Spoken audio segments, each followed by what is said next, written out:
live.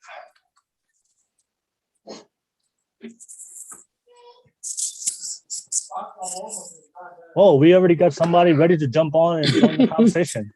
Oh, wow. Wow, right? We got a list. They're ready. They're ready. They're coming for y'all, ladies. They're coming for you. Put the donation cup out. All right, we are live. Ladies, you guys ready? Sure. Oh, let's do it. Let's do it. All right, we are live, y'all. What's up, everybody? Welcome to our session, the Kava podcast. You guys already know who I am. My name is Will. I'm the host of this show. Thank you so much for tuning in. We have a great show for you guys tonight. As you can see, we have a full panel of beautiful and intellectual Polynesian ladies from all around the world. We got a great topic for you guys tonight. Thank you so much for everybody that always comes on all my live shows, all my subscribers, and people who follow me on my channel. Thank you so much for your love and support. Thank you so much appreciated. Nevertheless, don't forget, before we start the show, go ahead and press that like and subscribe button if you love the content, if you support what I do. Appreciate it. Thank you so much. Press that like and subscribe button real quick. Don't forget, we do have the live chat. So definitely, you guys already have the topic. We're going to talk about FAHUs tonight. So let's definitely get the live chat going. I really appreciate all the feedback and the thoughts and you guys having your input on the conversation, on topics that we always discuss. Since we're talking about FAHUs, let me know in the live chat. Do you hate your FAHU? Do you like your FAHU? Let me know. I want to know. I want to hear some FAHU stories. I'm very interested to see on the live chat. Let's get that live chat going. You already know how we do in that live chat. Nevertheless, don't forget the super chat donations. We always have the super chat donations. So all you guys that always support me financially on my channel, always drop a super chat donation. Thank you so much. So if you want to support me fully, my goal to get my own podcast studio one day, drop a super chat donation. And if you do want to drop a super chat donation, don't forget the best way to do it is drop it through a question or input, and I'll read it live. So if you have a question for me or you have a question for one of our beautiful intellectual panel guests, I'll read that question live to them, and you'll be able to get a live response answer from them to be able to reciprocate your love and donation. So thank you so much. So if you want to support my channel, drop that super chat. I'll definitely give you a shout out. Also, don't forget, if you are new to this show for the first time, that's a people jumping on. You guys I see a waiting list just dropping people. A lot of people were all very interested in the topic. I see you guys, so just be patient. I'll add you guys to the show. But don't forget, if you guys are brand new to the show, it is a public show. So I always allow you guys to participate because I'm a big promoter on open dialogue and triggering people. We can all agree to disagree, but nevertheless, I'm always open to hear your thoughts, your opinion, whether we agree or disagree, but I'm always open to have a conversation with you. So if you are listening, if you watch the show, you enjoy it, and you want to be part of this conversation, whether you agree or disagree with the things that we say, jump on. I encourage you to come on and jump on and be part of the conversation, and let me hear your thoughts, and let's talk about this. All right, but don't forget, my only rules are, if you do jump on, just be respectable, respect the platform, respect me as the host, respect the guest. If you come on here and be disrespectful, I'm gonna kick your ass out. All right, no worries. But nevertheless, please jump on. If you don't know where to find this public Zoom link, just go to my social media platform. It's on Twitter, Facebook, TikTok, Instagram, and just go to my social media platforms, william-nacouzi, and you'll be able to see one of my posts, and you're able to find the public Zoom link, and you're able to click on it, and you'll be able to be part of the show. Also, don't forget, throughout the show, there will be certain times where I'll allow you to come in, so just be patient. I definitely want to give the majority of the time to the ladies, so we have this discussion about the topic for tonight. But there will be parts during the show as we transition to a different topic. I'll allow you guys to come in, so just be patient, just keep watching, and I see your names on my screen, so I'll call your name when I'm ready. And if you're patient, if you hear your name, just be ready to jump on, and you can be part of this conversation. I see two or three people waiting right now, so just be patient. I'll be able to have you guys be part of this. Thank you so much for being patient and be part of this. Nevertheless, ladies, that's pretty much it for my introductions real quick. That's all my YouTube stuff. But you guys already know the topic at hand. I already forgot the topic already, man. Do we respect the FAHU regardless of how they treat you? That's the topic for tonight. And if real quick before the ladies, I want to say thank you so much for all you guys jumping on and being part of the show. But nevertheless, I'm gonna allow you guys to go ahead and introduce yourselves real quick. So just give a quick introduction of yourselves real quick for people who watch this who may not know who you are. And I'll start with the new people. Heta, go ahead and introduce yourself real quick for everybody that's watching. Good evening, everyone. Glad you could join us this evening. My name is Heta Umufukehai. I live in West Monroe, Louisiana. I end up here because I met my husband when I was in the service. I served in the United States Army, so I'm a U.S. Army veteran. I also, what I do, I am an accountant by trade, but I just left the corporate world at the end of February. So now I'm just, I'm working on my spiritual growth, let's just say right now at this point. Look forward to the next year. So hopefully I'll finish out the year strong, the next 60 days. And that's it about me. All right, no worries. Thank you so much, Heta. Thank you so much. We appreciate taking the time. And let's go on to the next person, all the way from New Zealand. Cecilia, go ahead, introduce yourself real quick. Hello, everyone. Hi, my name is Cecilia Taukapo. I am from New Zealand, West Auckland, and I am currently a probation officer. I work for the Corrections Department. And previously, I've had, over my career, I worked in Tonga for years and then moved and worked in the museum. And now I'm a probation officer. So yeah, thank you. All right, no worries, Cecilia. Thank you so much all the way from New Zealand. Let's go. All right, and go ahead, Liti. So are you? Hi everyone, Malolele. My name is Liti. I am from Las Vegas right now. I was born out here. I grew up in Tonga like most of my life, I can say, and moved out here. Met my husband, as you all know, Savage himself. That is my husband. I am not working. I'm currently a stay-at-home mom. I have 4 kids, and my time, on my free time, I play rugby out here for the Las Vegas strong rugby team out here. And then like Heta said earlier, I'm in my my walk. I'm trying to get it together, you know.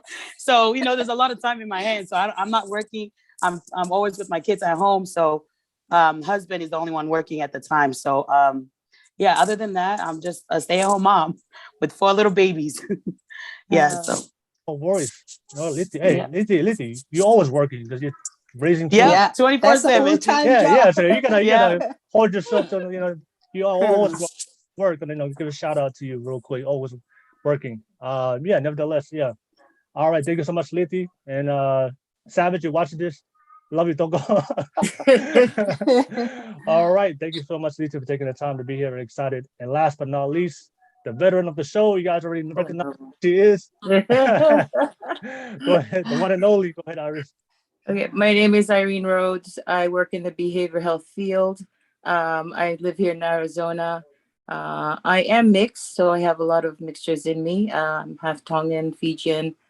I have some Samoan and Chinese. Wow. So I grew up, I was born in Fiji, raised in the North Shore in Laie, Hawaii.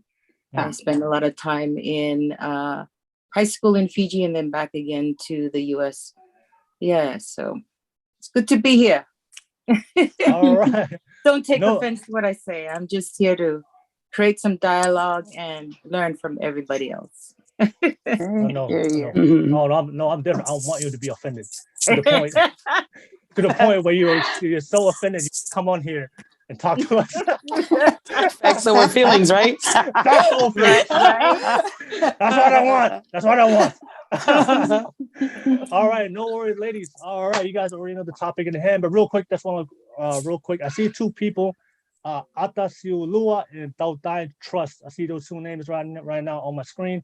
So please, like I said, thank you for jumping on and want to be part of this conversation. Just be patient. We're going to talk about certain things real quick, and then there'll be some time to allow you guys to jump on. And hopefully you offend us. No, I was just joking. But nevertheless, thank you for being patient. I will have some time for you guys, and you guys be part of the show. But let's get right into it, ladies. The topic at hand is does a follower deserve respect regardless of how they treat you? This was a video that one of my followers sent me to react to. Was one of a video I saw on social media on TikTok. So you know what? Since I do want to play that video real quick, and so that way people can get context of why we brought up this topic real quick from a video I saw on social media. So I'm gonna play it on TikTok real quick, and then we'll start off the show, so that way people can know. So it'd be interesting for you guys to understand the topic at hand. So let me play this video real quick for you guys, and you guys may know, if you guys are on TikTok, you've probably seen this video. It's it's a TikTok video. This girl shared about her opinion about the FAHU. And yeah, and the poly community was tearing her up. Man, they were attacking her on TikTok, but I'm gonna play it for you guys real quick. Give me 1 second. All right. Let me just share screen. Advanced. All right. Portion. All right. All right. So this is the video. Tell me something that is a Can you guys hear it? Can you guys see it clearly? Yeah. And hear it? Yeah. All right, Yeah. no words. All right, so yeah, ladies and gentlemen, if you guys are watching, so this is the video, and the video one of my fathers sent me, and this is why we're talking about today's topic for tonight. All right. culture that you do not agree with. I'll go first. I do not agree. Tell me something that is a part of your culture that you do not agree with. I'll go first. I do not agree with the FAHU tradition. I honestly do not understand how the most important woman in my life, the woman who literally gave birth to me, who raised me, who was there for me through everything, is not acknowledged and recognized at important events in my life, such as birthdays, my wedding, heck, even my funeral. But my FAHU is. Don't get me wrong, I love my FAHU. She was very present in my life growing up. But if there is going to be a woman that is going to be acknowledged and recognized, that's going to be the most important woman in my life, my mom, not my FAHU. From the events that I've been to, as well as my personal experience, I've seen that mothers are hardly recognized for their hard work, but they're the ones that are going above and beyond to fulfill that responsibility to the FAHU. And we all know how important a FAHU is at these events. But if it were really up to me, you wouldn't hear anything about my FAHU. It'll be all about my mom. All right. So that was the video I saw, and this is the reason why we're going to talk about it for tonight. So a lot of conversations about, and I see there's more people jumping on the waiting room. Yeah, you guys really want to talk about this topic. There's a lot of people want to. It's the direct line. So there's a lot. I see you in the waiting room. Oh, man. Biuela, yeah, please just be patient. We'll get to you. But real quick, ladies, before I ask you guys for your reaction to that video, I do want to address what the FAHU is. That was one of a lot of the questions people were asking me on my channel. There's a lot of Pacific Islanders out there that don't know what the FAHU is or where it comes from. There's a lot of confusion where the tradition comes from the Tongan culture. So I do want to start off with that before I ask you guys for a reaction. So real quick, there is an article I saw about the FAHU. I do want to pull it up, and our expert reader on the panel will go ahead and read it for us, if you don't mind. So I'll pull it up real quick, and then because I do want to make sure that we can give you guys some value out of this content, and especially if you don't know what the FAHU is. So before we give you guys our opinion, I want to at least educate you guys what the FAHU is, so that way we all know the tradition and where it originated from. And then I'll allow the guests to expand on that as well, because I believe we got two experts about this. But let me pull up the screen real quick that can have a deeper explanation about the FAHU. And then Irene can go ahead and read and also give me her expansion on it as well. And let me, all right, share screen.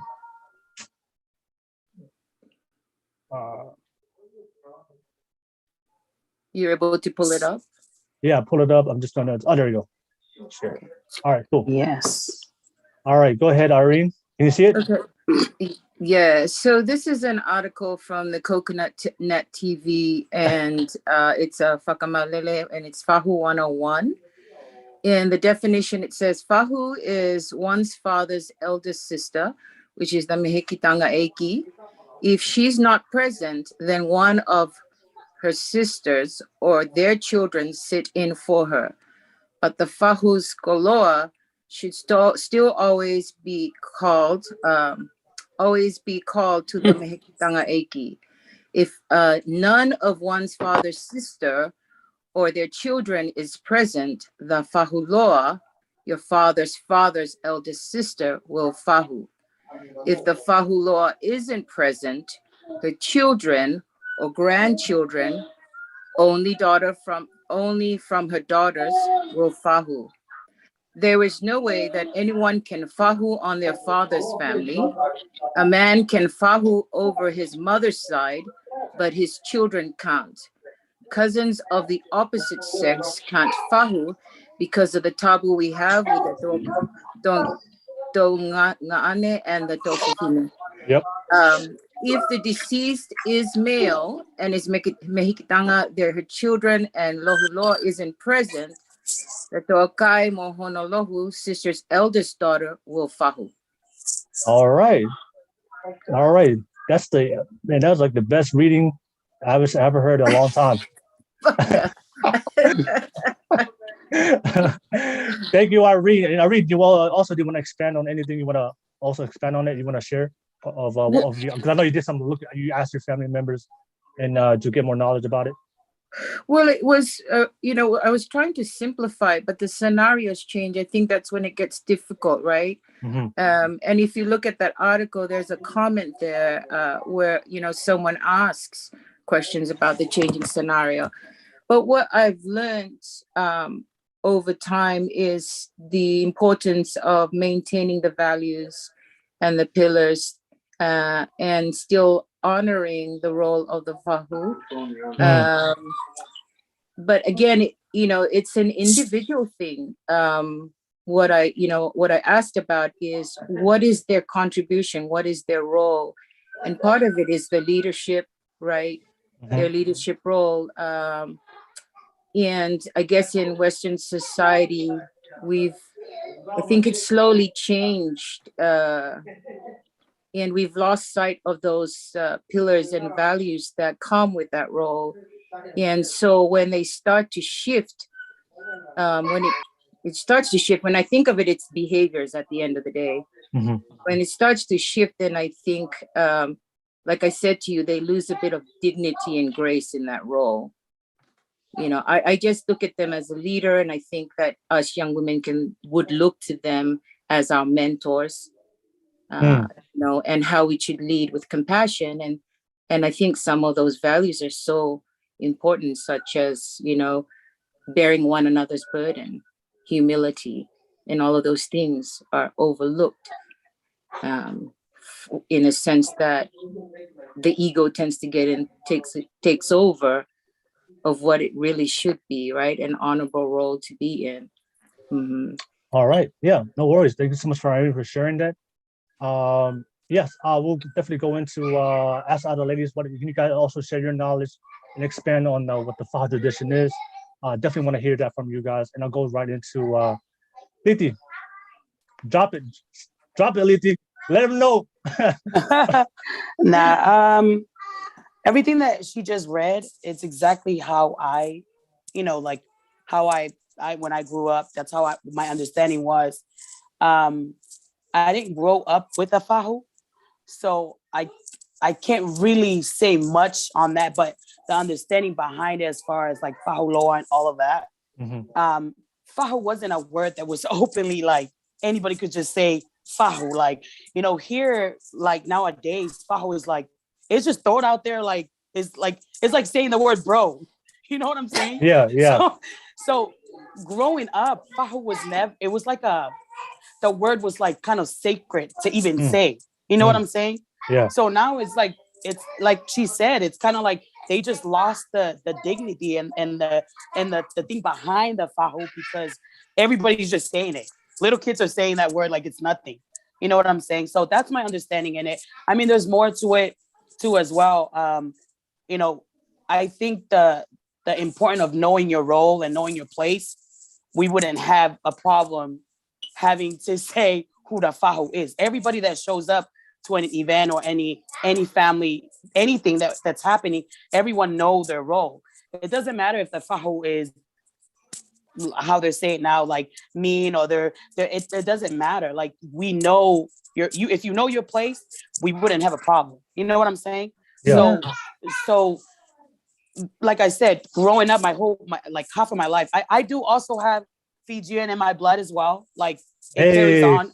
Yeah. So and then just like a couple of years ago, we did like a DNA thing. I have a little bit of Samoan as well, but I grew up Tongan and originally our last name is Fijian. So the whole FAHU thing is like I said, it should be like people were so happy to hear that. Like, you know, when they come to event, now it's like, nobody want to hear that. Nobody want to do an event now because the FAHU gets involved. You know what I'm saying? So, and how I grew up, we were always excited because it was a beautiful thing to do. It was beautiful to recognize the fathers, sisters, or, you know, because it shows how well that family, their upbringing was. You get what I'm saying? So, Yeah. yeah. Absolutely. Yeah, I can definitely relate to what you said about the FAHU, you know, being people when they hear the FAHU, like inconvenient. The FAHU. Right. It shouldn't All be right. that way. I think it's a beautiful thing for our culture. That's it's something that we do that no other race does. You know But what I- I'm saying? Absolutely. But I think how people feel towards the FAHU depends on the FAHU, how that FAHU is. You know, some FAHUs are good and very gracious and humble, but there's some FAHUs are hella toxic and hella female. I'm sorry. Can I say Go ahead, something? go ahead, I don't mean go to ahead. cut you off. Go ahead. You know how on that video that we just watched, the girl was talking about showcase her mom, right? Yeah. That's the woman that she looked up to and all that.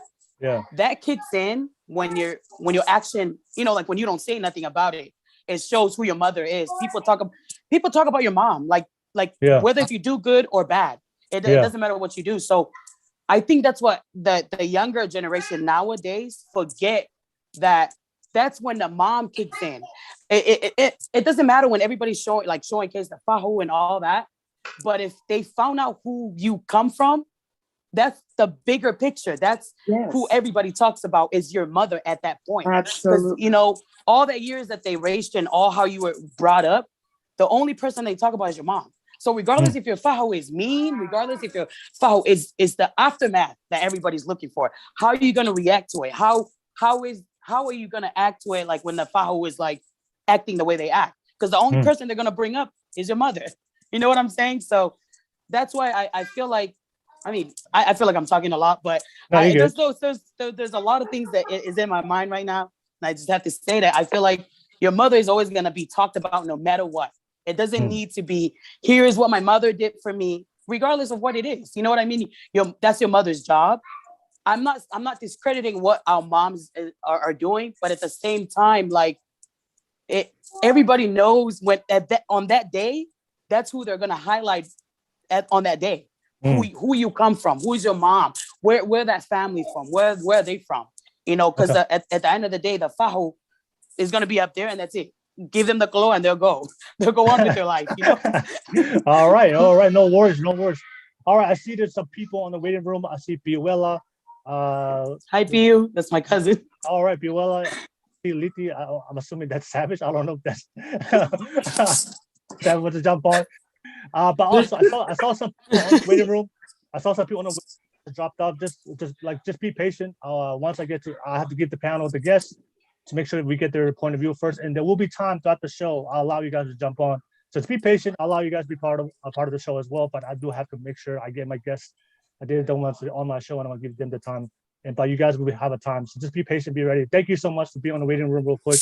But let's move on to the next person. Cecilia, go ahead. And what's your knowledge about the FAHU traditions, and can you expand on that real quick, Cecilia? Like I mentioned earlier before, Will, when we had a chat, FAHU is now it's complicated and complex, and people are putting in meanings and all this stuff into it. And honestly, I agree a lot with my sister over here about the FAHU. Back in the days, it was never questioned. It was never asked, you know, who is my FAHU, whatever. But today we're moving into an age where everything is questioned. Everything is, kids are starting to deconstruct things. And so it's good for us to, and I'm glad to be a part of this panel to kind of open up and talk about it.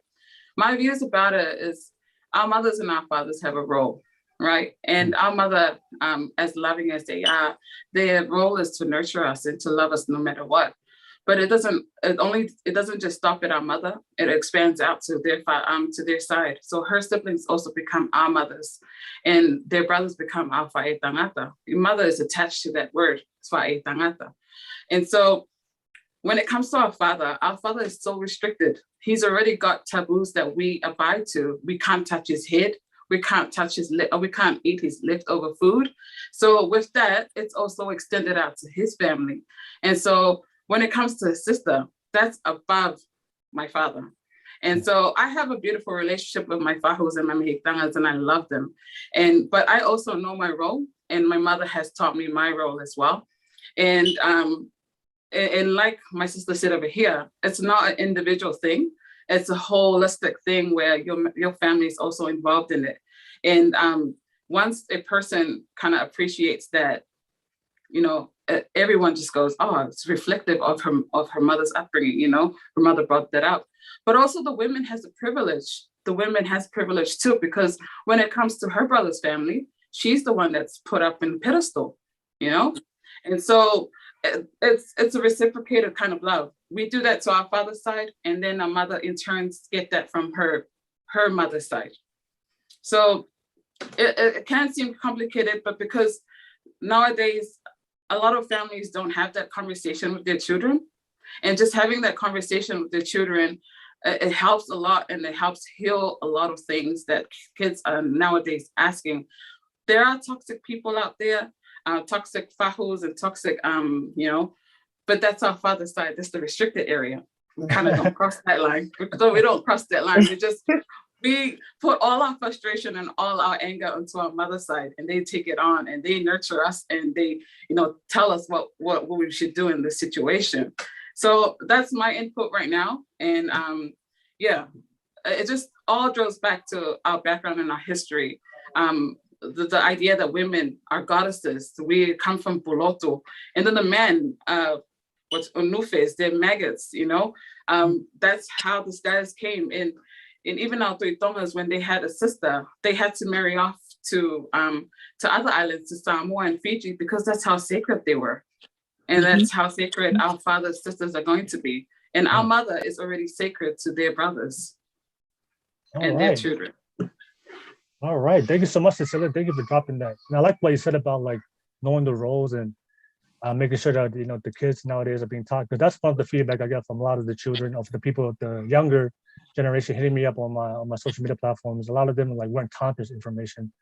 So that's why a lot of these, you see a lot of kids nowadays, I don't know if you guys see it, but it's a trend of, there's a lot of young polys coming out there and just questioning things, asking questions, sharing their opinion about certain things. They don't know it, but they want to find out, right? They want to find out, but instead of listening to have an open dialogue with them, they get attacked. They get shut down. So I'm glad, thank you for bringing that up. And last but not least, Heta, let me know your thoughts. Thank you for waiting patiently. I actually agree with everything everyone is saying, even the young girl. I see her perspective, because if you were born here in the United States, or, raised in a different culture, you get influenced by the outside culture, right? Mm-hmm. And so those different circumstances may influence the way you think about certain traditions we have within our culture, and want to step out of that, right? So I do understand, but it's like what is it Liti or Sisi? Was it Liti? It's Liti. Liti says, on that day when we act like that, right? Because I was raised in Tonga. I grew up in Tonga until I was 16 and moved here to the United States. And I am very, I understand the way the rules are, the way everybody's supposed to know their own roles, and how each person's supposed to behave in each of our roles. And I agree with what Liti says. When you do not, as children, if we don't honor our fahu on those kind of occasions, the only person that will daki is the mom. They will look at the mother and say she didn't do her job. How the Tongan, that's within the Tongan culture, but for me, and like going back to what Irene says, it's a leadership role, right? The only thing constant is change. And so we have to adapt to change. Kids are growing in a different, and I think that's why it's very important that if both parents or even Tongan, to make sure that we, talk to our children about the cultures of how we grew up and stuff, but to give them the option to whether they accept it or not. I think as adults, they need to choose for themselves. But one of the things, like she said, because you as a FAHU, you are in a leadership role. And so leadership, when we look at it, it's not a position thing. It's not a title. It is, leadership is influence. John Maxwell says that. It's influence, nothing more, nothing less. That's it. It's how you influence people. You could influence people negatively, or you can influence them in a positive way. I see my sister who is, I'm from a family of 7, and we have 5 brothers, and all our nieces and nephews, they love her to death. They love my sister because she shows compassion and love, and she leads with humility, those kids. And when the kids get together, we don't see them that way. We don't see them as our brother's kids or whatever. We see them as our nieces and nephews, and we show them the same compassion as we do with our own children. The same way with what Celia is saying, each person has to know their own role. And I remember growing up in the island, and I knew this because my father had 2 sisters, my auntie Fahueki Lia Pale, and then my other one, Loiloi Hangana, who is in Australia with her children. I have a very close relationship with them. But before that, growing up, I hear my mom never spoke out of turn about her sister-in-laws, but I heard it from my mom's sisters, my aunties. They would talk about how the family, they didn't treat them well, or whatever the case is, and it created animosity, within me, and growing up, like I said, I have a very unorthodox, way of the way my father raised me up. He took me traveling at such a young age, at 7. And so he was always one that tells me, stand up for what you believe in, whatever values you have, don't buckle under the pressure. And so those certain things, I went eye to eye, head to head with him on that argument, because I did not agree with that, like that young lady, but as I get older, I realize, it's now like I said, I talked to you guys a little bit before, when my father passed away, my parents passed away 4 months apart from each other, and both of them buried in Mililani, Hawaii. When my father passed away, my auntie, my Fahueki, and my cousin came to the funeral, and they wanted to take my father's body to the island. And none of my brothers said anything, and neither did my sister, but me. I had a very different mentality, and I said, no, I said, you're not removing him from this island. If you do, I will call the police, because he will be buried next to our mother in Mililani, at Mililani Cemetery. And they did. I ended up being in an explosion of argument with my cousin. And then I said some strong, nice things, let's just say. And I told her, I said, when you put my dad's body in the grave, we cut ties, and we have nothing to do with each other, And so that was 1996. And we did not have anything to do with each other until my auntie reached out in 2013. Little did I know she was dying from cancer. She was suffering at the time, unfortunately. But she reached out, and somehow I thought about my father since he passed, and I reached back out to her and my cousin, to rebuild that relationship. And I thank God to this day that she reached out, because if she didn't, my cousin and I would not have any relationship at all. It could tear relationships apart, or it could build it stronger. I've seen it on both ways, both sides. And because I remember my sister used to call me, and it's like, oh, I gotta go do and I used to get mad and said, I'm married to a haole, and I live, I live in, like I said, Louisiana, North Louisiana.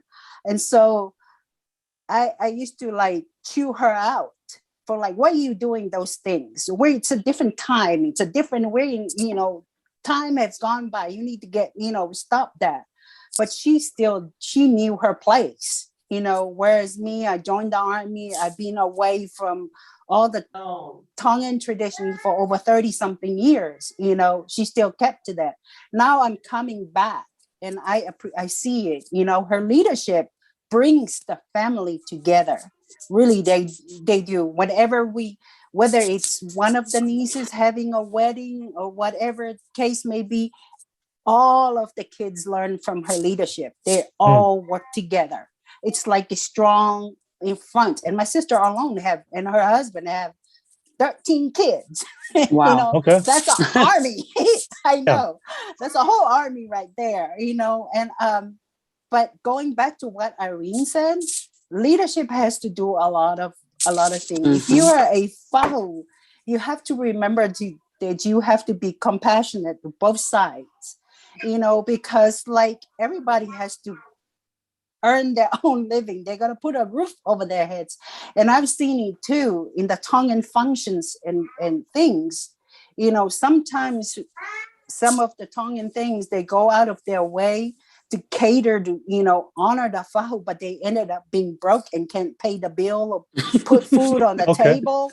You know, I've seen that. You know, you have to also be smart economically on how you celebrate things. It's okay, you know, and I think sometimes maybe with our culture, we worry too much about what other people think instead of making sure that you take care of your family within your family first before you go out and do those celebrations.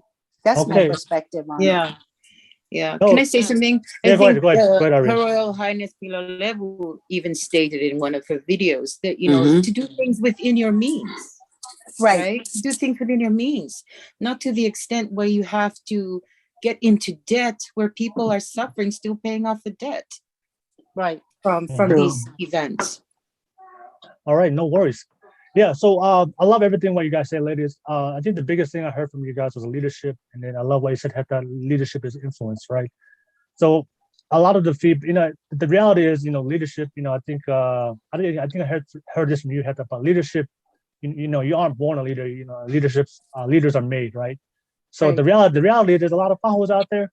There ain't no leaders. that's so. I want to ask you, ladies. You know, because I know that Liti said something important. You know what? How you conduct yourself with the FAHU is going to reflect back on your mom, right? So you're just going to deal with it and move on. But as you guys know, this younger generation, you know, and I talked about this in my video, they are growing up in an era where they're empowered to speak up, to be independent thinkers, and to voice their opinions. So I guess their dilemma is like, okay, my FAHU is negatively influencing our family to pick apart, causing drama, or just causing issues. So, and then they're trying to figure out a way to deal with that, right? So I want to ask you guys, do you guys have any experience with your FAHU where your FAHU was causing some issues within your family, and then how did you deal with that? And I think this is very powerful to hear from a lot of people, because that's a question I'm getting from a lot of people right now. They're asking me, hey, like, you know, my FAHU is toxic.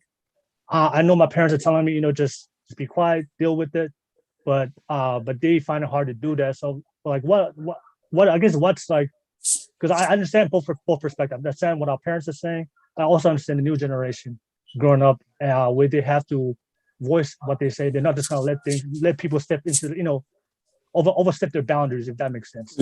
So I want to ask you, ladies, do you have an experience of dealing with a negative FAHU, and how did you deal with that situation? And I'll start with Liti. Do you have a story? No, like I mentioned earlier, my parents got divorced at a young age. Is one of the reasons why I ended up in Tonga. But like I said, because of my mom, you know, I grew up with my mom's side back in La Paja in Tonga. So the FAHU and all of that was beautiful the way they did all their stuff. So I learned from that. But as far as my dad's sisters out here, because I reconnected with my father's side. Yeah. They're such great, you know, loving ladies.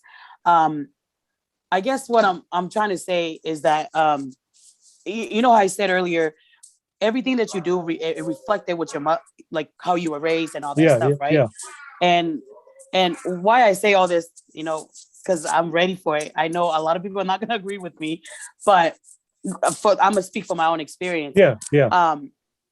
When I do my birthdays and stuff, because, it's hard for me to just let go of my Tongan ways because I grew up the Tongan way. You know what I'm saying? But at the same time, like you guys said, we're in a different era. We're in a different time.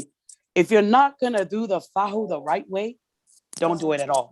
Just don't do it. For me, in my own experience and why I speak on it and why I'm so passionate, it sounded like I'm yelling. I don't play the FAHU thing. I don't do that all because it defeats the purpose why we're celebrating on that day. You know what I'm saying? As far as my kids, the thing that I can control, it's like, if we're going to have a problem, all the hard work that I did just for this day, I don't want to play the FAHU at all. And a lot of people can disagree with it because I grew up the whole Tongan way. I know better, but I'm not in Tonga anymore. I don't live in Tonga. And the thing is, I don't want to carry on something that all it's gonna do at the end of the day, it's people are going at it. You know what I'm saying? Because the FAHU plays in whole different, like, people not having their parents together, or people having the same dads and different moms. And there's just a lot of things that play into the FAHU. So in my experience and what I believe in, it's like, if you're not gonna do your own thing coming here to America, because like I said, it's not broken. Like the FAHU is not, I don't believe in that saying, like the FAHU system is broken. I don't believe in that. Because the thing is, we're coming out here and we're just doing whatever the hell we want. If we don't like our FAHU, we're like, oh, we're not going to play with. If that's the case, eliminate the whole FAHU at all. Like, just don't do it at all, because you're not going to do it the right way. You're going to get angry because either your FAHU is mean or this and that. All I'm saying is that just do your own thing. Like I said, for me, when I do my birthdays with my kids, I don't do a front table. We all know the front table, that's where the FAHU stays at. Right?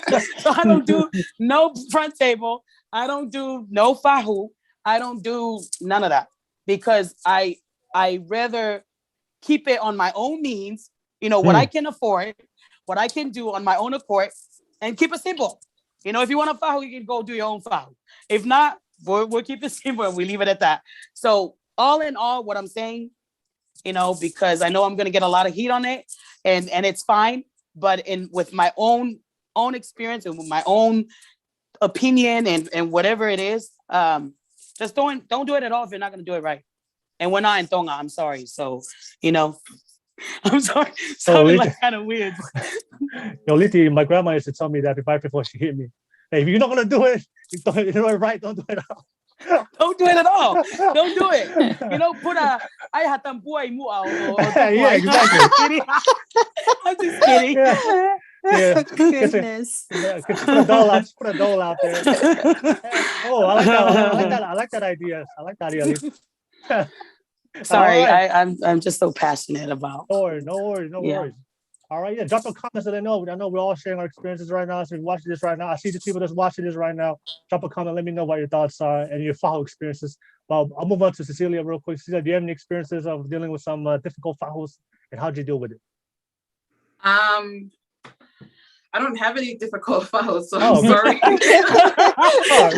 You're good. Makes it easy. That's fine. But these are really minor issues that can be talked. It's just kind of defining what kind of issues is it, and just kind of being aware and understanding what space you're in. Like, don't bring it out here. It's public. It's the event. If building up or planning the event, there are some issues with the FAHU. You talk about it with your mom, or you talk about it with your siblings, or your father's side, who is his siblings, and then you kind of try to resolve it. But I think that's one of the beautiful things that we have is talanoa, and just talking about it, the dialogue, and instead of going into events with unresolved issues. I mean, saya liti, she can still go on with the event without a FAHU. But for me, if there was the event here, there'll be no event at all. I'll be like, sorry, my child is gonna just have a humble birthday at home. Right. Just to avoid inviting anyone. But just understanding the space and just understanding, the situation. And it's a Tongan thing. Kapana, you're in a fono. in a meeting, you don't just stand up and just voice out your voice, you know? Right. There are protocols and there are the procedures into how you voice out your issues. You talk to your mother will talk to her husband, and then if things will get involved, will probably get resolved there, like for family or something. I know today's society, you just kind of stand up in the middle of nowhere and just voice out your, you know, this is a Western thing. But for us Tongans, we have, it's not just us, you know, the Maori cultures, they have these kind of things as well. They have matuas. We also have elders too. So in respect of that, to safeguard the sacredness and the taboo, I think just talking about it with your mother and your mother's family, it does a lot of things. So if you have any issues with your FAHU and you're planning a big 21, just don't have the 21, probably go on a boat, get away. Use your money, go for it. Take the money and go. Go, right. But yeah. Oh, I like that. Just cancel the whole event. Right. Or just don't post it on social media. Do it, but don't post it. Nobody knows. You're not talking hard. They post everything. Still event. All right, Irene. Any special stories from you or? I've actually never had any issues. I think everything, communication, like Cecilia said, dialogue. My mother was my best friend, so she taught me about where my place was and when I speak and when I'm not to speak. And the challenge for me is when you come from a mixed background, you know, your father's Fijian, and the Fijian culture is more patriarchal than the Tongan culture, matriarchal. So raised by my grandmother, which is my Tongan side, I did not behave like, I think a lot of people in Fiji, the kids in Fiji really struggled to accept me because I did not behave like the normal Fijian. Does that make sense? Culture. Yeah. And so when my parents took us to the village in Fiji, it was different. My brothers got to sit at the head of the table. And so my mother pulled my brothers aside and told them, either, you know, we're in Fiji, your sister still is the eldest. So she reminded them about that, you know, because I was raised more Tongan than I was in the instance in Fijian, but I had to adjust. They call it switching, like back and forth, and it was a challenge. And in the church, that was hard because I had to really think of, okay, I'm going to take the good side, like I've said, I'll take the good things and I'll leave the bad things out. But I will always show a lot of respect for my roots and those protocols, the structure, on both on my Fijian and Tongan side. They're there for a reason. And the boundaries, I mean, those values, they're there for a reason, especially in the Tongan side. Those boundaries that I learned and respect and values are so different from the Fijian side. And it really protected me as an individual. And I got to see the blessings. I don't know what to call it, but it's a blessing from our Tongan side. Those values are so close to how I choose to live the gospel. You know, again, it's finding a balance, especially if you're back in church, and like me, you know, I'm coming back to church and I value my culture so much, but at the same time, like Vicky said, if you can't do it, don't do it, you know. I don't know. I'm just so grateful because it's our identity. It's our root. I remember my grandfather and my mom always saying the same thing: without your roots, your trees, your branches and leaves will flow wherever the trend goes. It's, all right. You know, no other, I don't think everyone else is looking for their roots. We have it. Okay. All right. Yeah, thanks for sharing that, Irene. Amen. And amen to that. And Heta, anything? I know you shared your story about your house story already, but anything you want to add on to that? For me, maybe because my father raised me, because my dad, like Sione Mataka, he was raised actually in New Zealand. And here's the story behind that, talking about supporting, honoring your aunties and your children, your auntie's children, right? When my father was young at the time, he was sent to New Zealand to go to school, one of the very few at the time in his day, back in the, I wasn't even around, and I'm 54, so, but he was sent to New Zealand to go to school there. Mm-hmm. And so the Fa'e Tangata sent 2 of their boys to go work and put him in school while my dad goes to school. That's how we honor our tradition about the Fa'etangata's children. My dad's cousins were working to pay for my dad to put him in school in New Zealand, mm-hmm. right? And so my father, father became a businessman. He was an entrepreneur and a businessman, very successful in Tonga growing up. And so he returned the honor for his nephews and stuff, putting his cousins' children, sending them to New Zealand and go to school and stuff.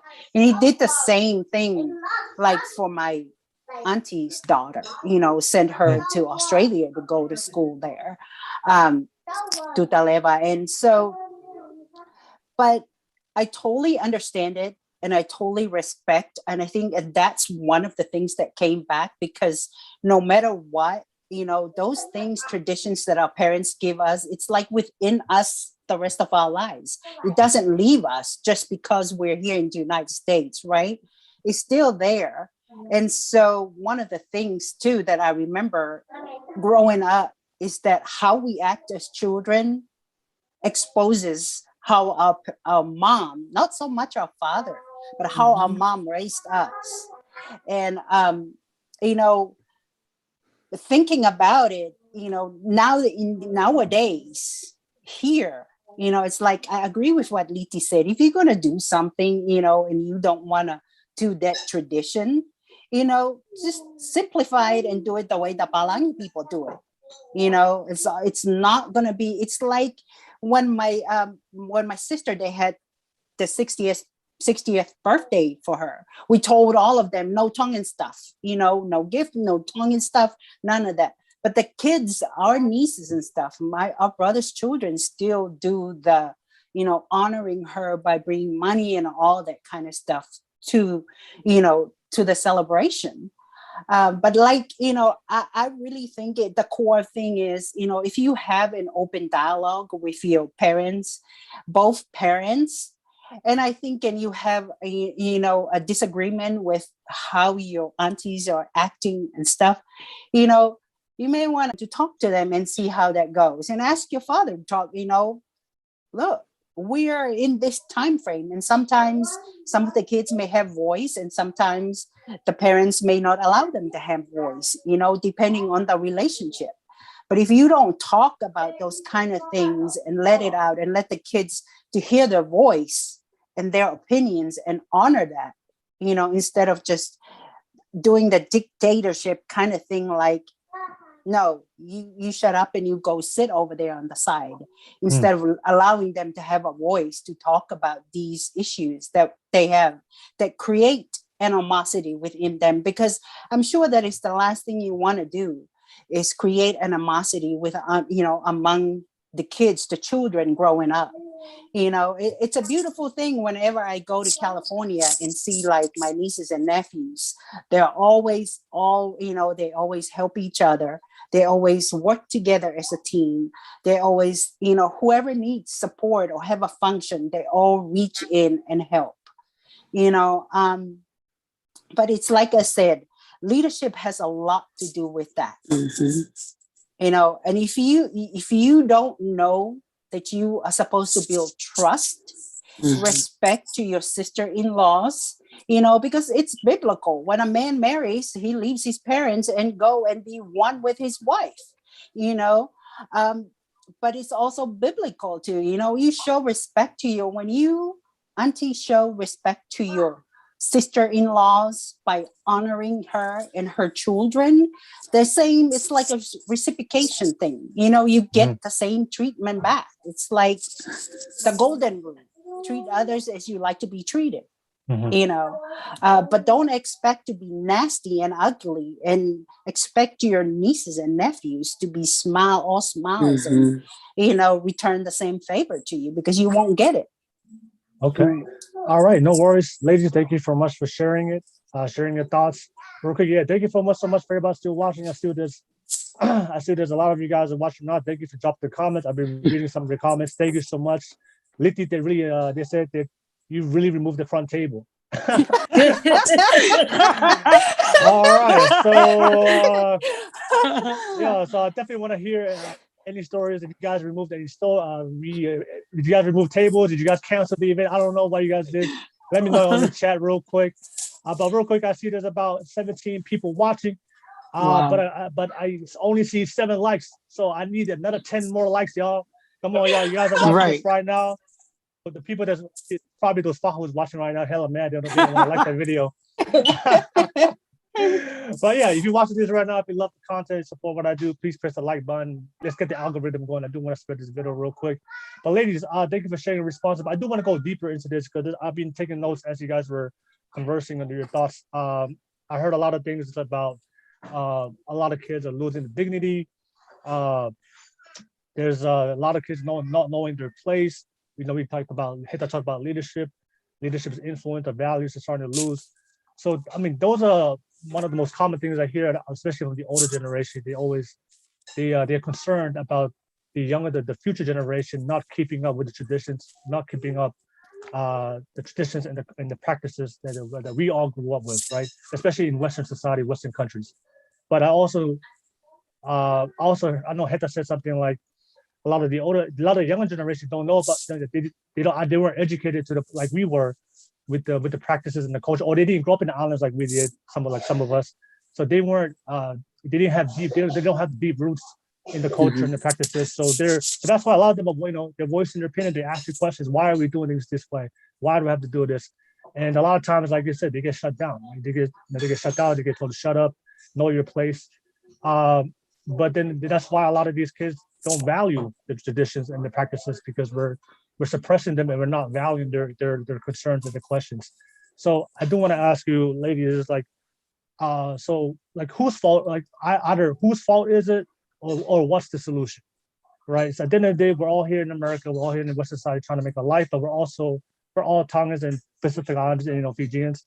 We're all islanders, Pacific Islanders. At the end of the day, we want to keep up with the culture.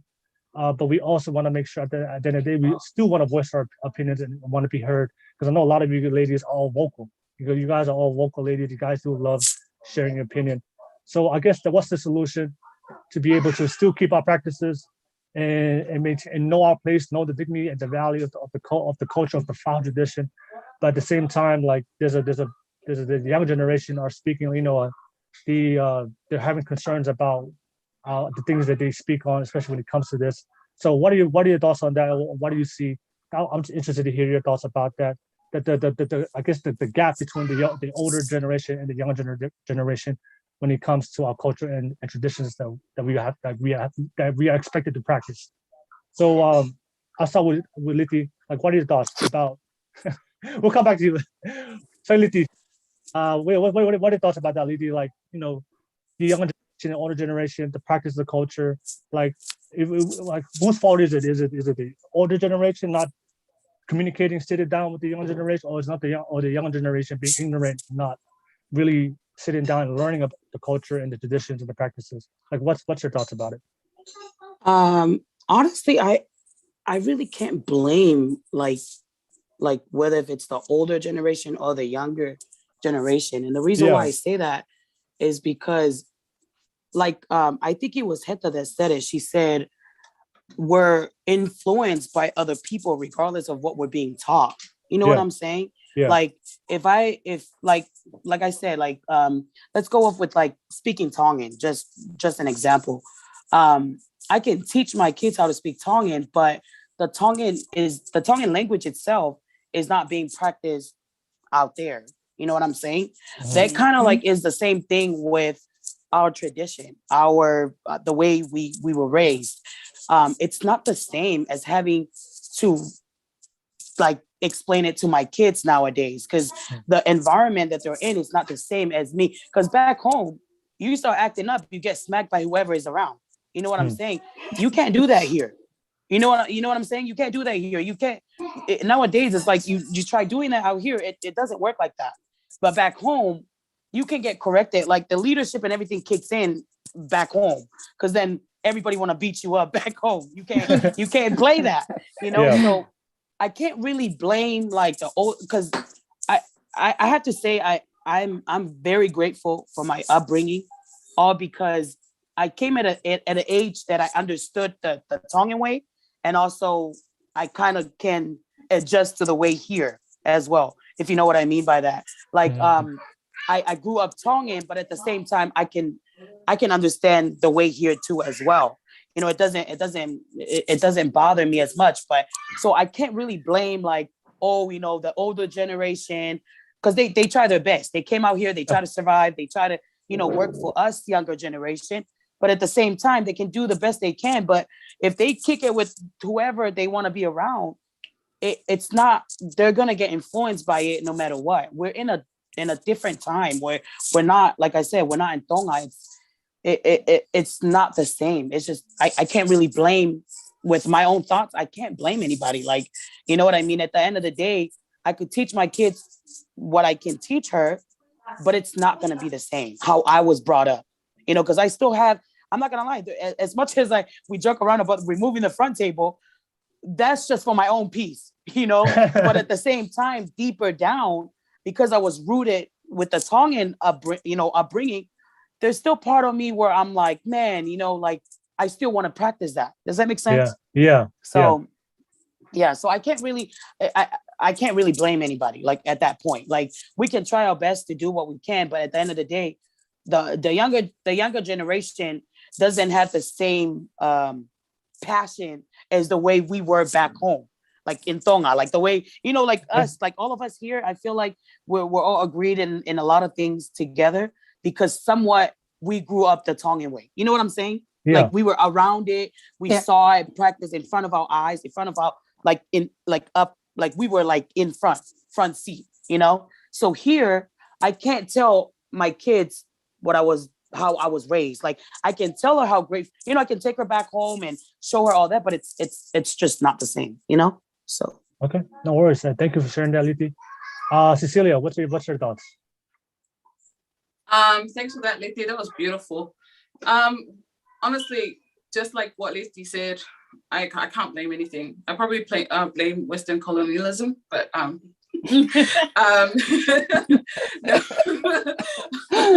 I honestly, I'm not gonna blame anyone, because we're born navigators. We navigate, we move from place to place, and we go with the time as well. But also we have a responsibility as Pacific Islanders to tell our story. How have we been knowing our history all this time? It's because we tell it. And so if we continue to tell and talk and dialogue about these things, and also just practicing it. For me, my mom didn't really sit me down and talk to me about what the role of a doormat is to my FAHU. I had to learn. I went to events, I went to funerals. I think it's just beautiful when you grow up. Because growing up in Tonga, my grandma took me from funeral to funeral to events. And I picked up all of them, just watching all of the things, I picked it up. And then when it came to my Mehiktanga's funeral, I knew what I had to do. I knew where my place was. I was never to sit inside and mourn together with my cousins, but I was to stand outside and to do fight, you know, all of that stuff, to be a dasi. And just practicing it, being present. And also, I moved here when I was 16, and I have 6 siblings, and all of them are not really present with our Tongan traditions, but I am. And so my responsibility as an older sister is to tell them how to do things. So at our Mehiktanga's funeral, I'm the one that's whispering in their ear going, no, you do this, no, you go there. Make sure your tawala's all the way past your head, you know? And so I think if we all take responsibility and we do that and just share the knowledge, keep the knowledge going from one place to another, because we don't have the privilege as white people do. White people can write their traditions and they all store it in museums and archives and they live from generation to generation. We don't have that privilege. We don't have that knowledge. And so if we use what what God gave us, our mouths, and just teach it to them and practice it with them, then I think that this tradition can go on. It has lived for so long. Why are we stopping now? So that's all. Yeah, thank you, Cecilia. Thank you for sharing that. Yeah. I think every family has that one person that knows all the traditions, and we always go to that one person in a family. You are the holder of all the traditions, and we always call that person. There's a It person. can be a curse. It can be a curse, but there's benefit for it as well. Yeah. So So I have there's a family member I know, like she knows all the family history and the traditions. So every single time something happens, we always call her. And so yeah. But yeah, thank you for sharing this, Cecilia. And also I love what you said about the history, right? We don't have a history written down and a place where we can all go to learn. And unfortunately, we end up learning white history, not our own history. But that's another topic. All right. Well, Irene, what's your thoughts about it? About the bridging the gap between the generations of new and old? Like Cece said, I learned at the functions. But it's not till I was older that I was getting more into depth and asking more questions. And my mother's kind of like the person of the knowledge too, also. And my auntie Busenga, usually she's the oldest of my mother's 5 sisters. So like Keta said, her dad raised her different. My grandfather had no sons, so he raised his 5 daughters very differently. But, there's always that one sister that we go to teach us. And we learned at a young age, and it's not so much by saying it also, but by our actions, how they did things. We watched, as Cece said, and they would do it with discretion, which I really loved about it. But they teach you when you're young, and very, very young age. Like I couldn't understand why, when they had a home, why your brothers were, their rooms were located or designated at a separate part of the house versus the girls. And over time, I started to learn, okay, these are the pillars that they're exercising here. And the things like, in Fiji, you can't touch your father's head. You can't eat off your grandfather's use utensils. You can't. And I did the same thing with my dad, and I still couldn't understand that. I'm like, okay, these are the same pillars. And what I am valuing more now is getting more in depth to bringing forth those pillars, because we don't talk about it, and teaching what they're for. Like instead of discarding it, I think sometimes as parents we forget to sit down with our children and then explain why this is done this way, and explain the role and where we're at. And so that's why there's a lot of confusion and contention, because here you are as a kid trying to figure out, where do I fit in this? How do I respond without getting in trouble? So sometimes, the fear of like, I'm going to get in trouble because half of the time they don't know what it is. So what are the pillars? What are the values? Like we talk about leadership. What leadership is it? Servitude leadership. Okay, explain what servitude leadership is. You know what I'm saying? Let's go and do that. But nobody really breaks down those values and pillars enough. Where you have those teaching moments, teach your kids. But like Cece, it was like hands-on. I didn't learn until I was at functions. I didn't, or stories that were handed down. Nobody wrote these stories down. I learned about my grandparents' arranged marriage, and it's like, I couldn't date a Polynesian because it's like, they ask you like, okay, what's the family's last name? And then your grandmother goes and does the genealogy. And then they start bringing up everyone's stories. And I'm like, okay, does that make sense? So it's like, it's in your life as you grow, you're learning these little things. But I wish I had learned a little bit more as a child, but I learned as I was growing a little bit at a time, but I wanted more. Now I want more. Yeah, I like how you shared about you were hands-on, you went to the functions. I think that is something that's really important. Like, if you're somebody out there, you don't know a lot about the tradition and the culture, take responsibility and be hands-on and go learn and go to these functions. Because I do have some, I know people that complain about their lack of knowledge about the culture, but they never go to the functions and they never go to the, I'm like, if you want to learn, go. Don't complain if you don't go and experience it for yourself. So take accountability, and if you want to learn about the culture, then go do it. So and last but not least, Heta, what's your thoughts about the young generation, new generation bridging the gap? It's just it's no one's fault. It's just a different of opinions, right? And whatever circumstances we grow up in and how it's influenced our thoughts, and how we think about things, different perspectives. But it's like, go back to what you guys say, I think it is important, especially if both parents are Tongan, to tell the tradition, like Cecilia says, continue to tell the tradition to the children of how we do things in our Tongan way.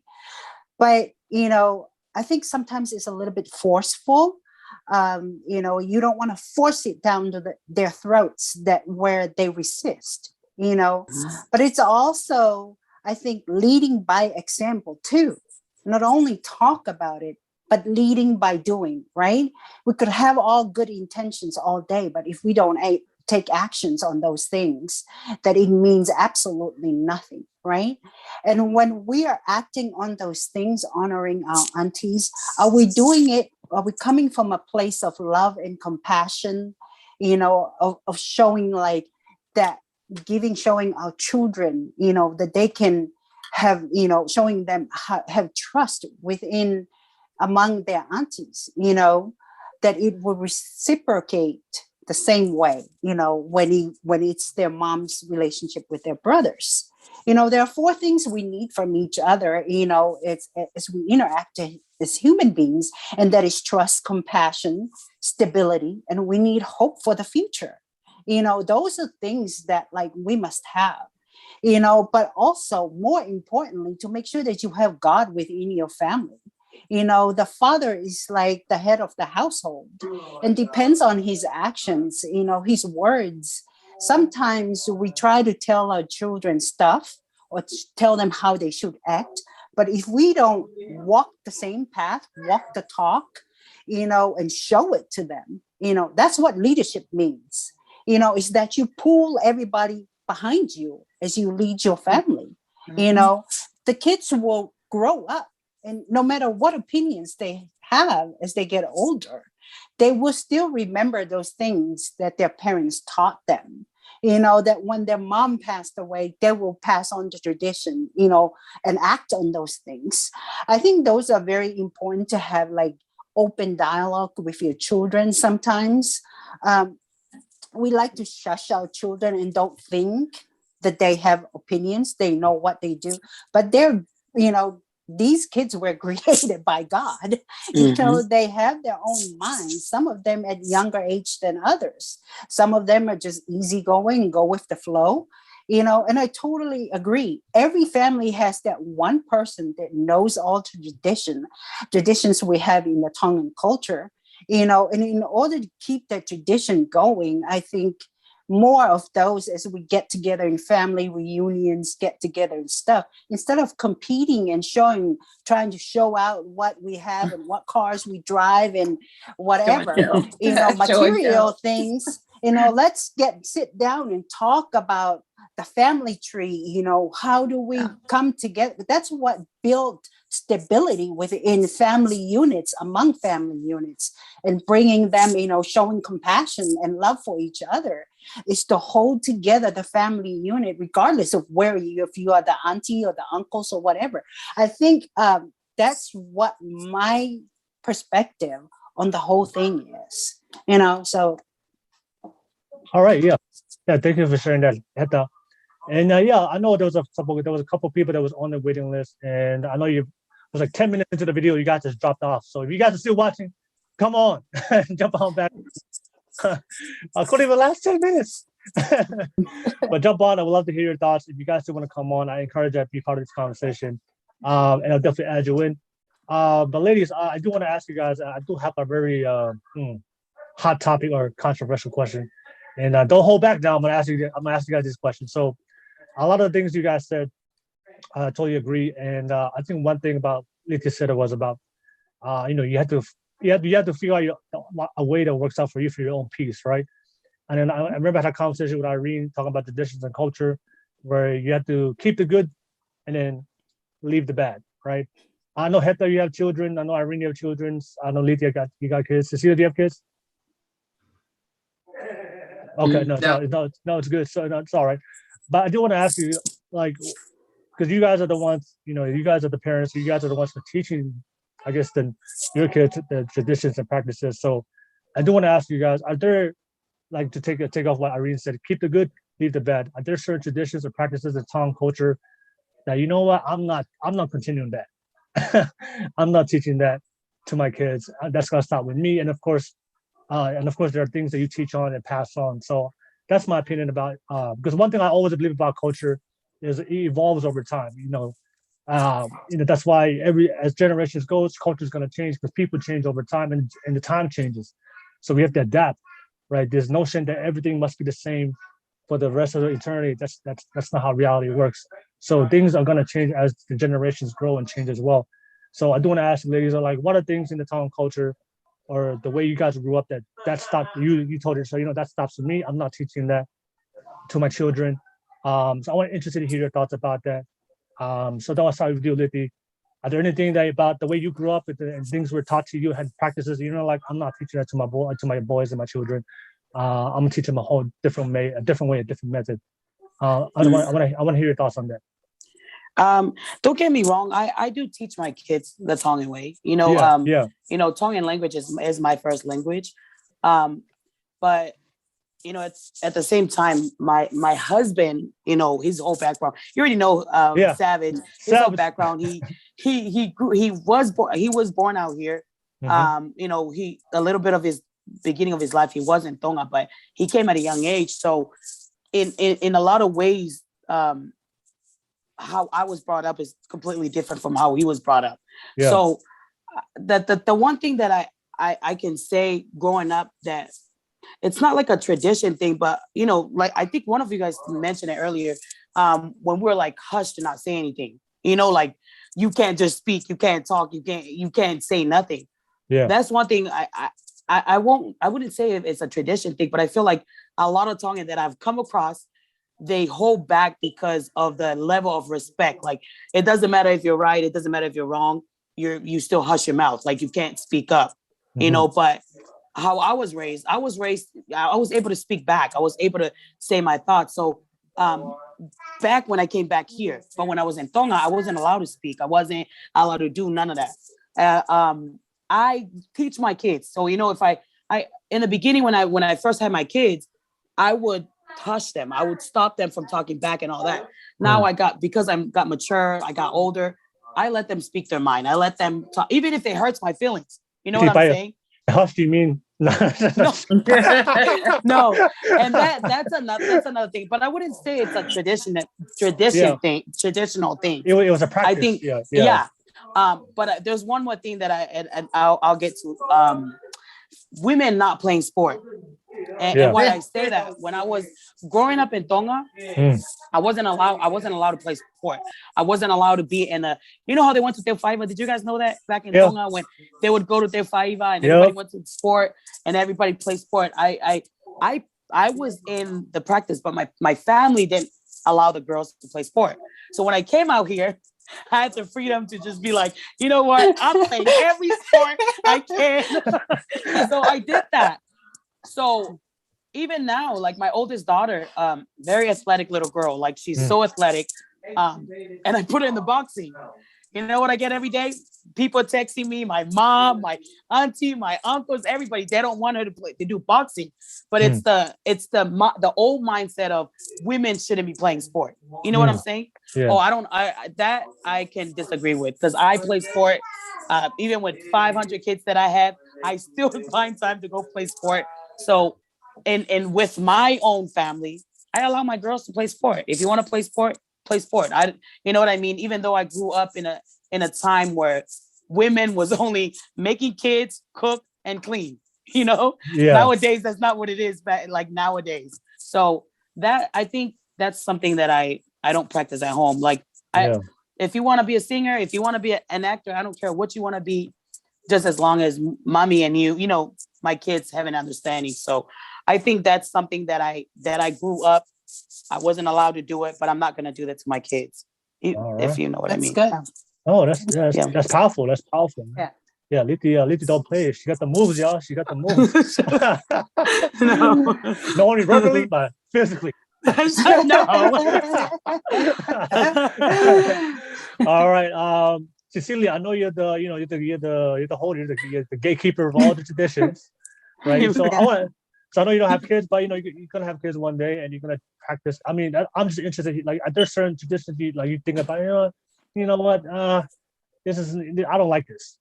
You know, even though you know all of it, right? So, like, you know, what's your thoughts about that? Oh, there's a lot of things that I'm probably not going to teach to my younger ones. A lot of them, Liti has mentioned earlier. It took a long time for me to deconstruct myself in terms of replying to someone. I think I'll try and teach my children to learn, you know, to understand where they are in spaces, especially in terms of the space where they can speak out and the space where they don't speak out. You can dialogue as much as you want, filter free in our household, but once you step outside of it, in the classroom or in the workspace, speak out for yourself, you know.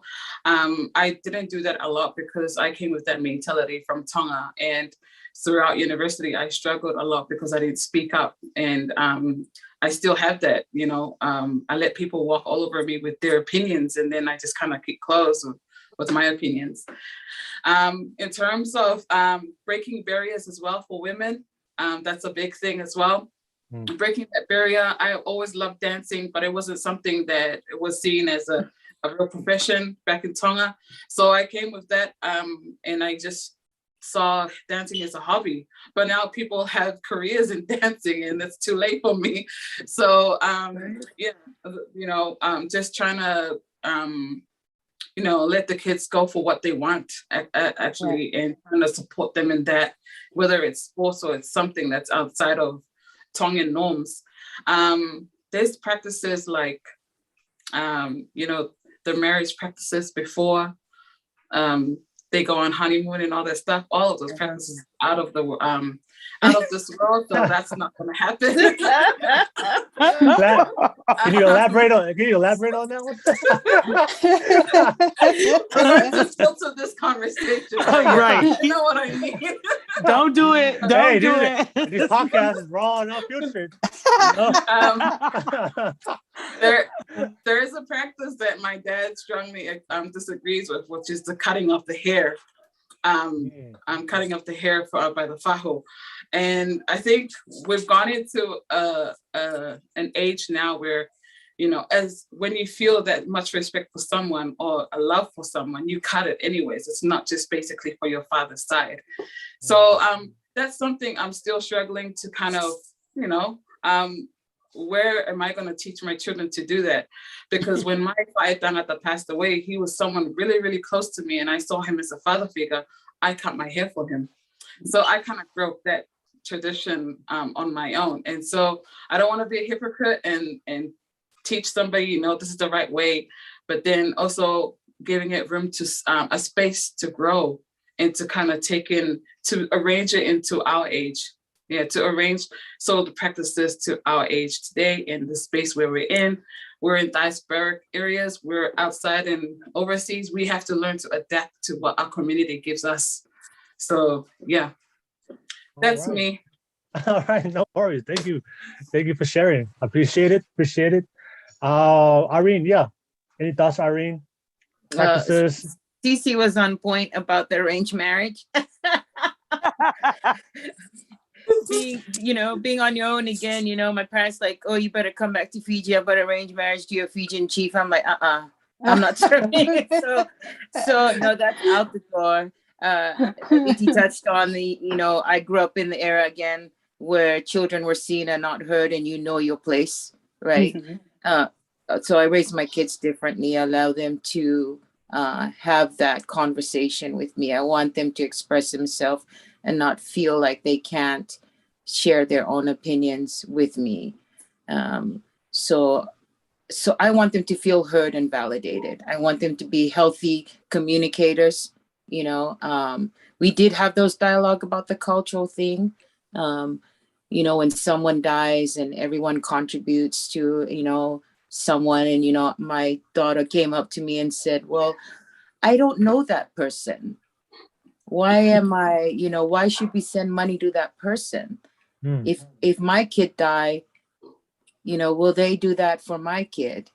Because my kids are so westernized, but even though I raise them with remind them of those pillars, they ask those questions, those difficult questions. Like, why am I burying someone I don't even know, I haven't met?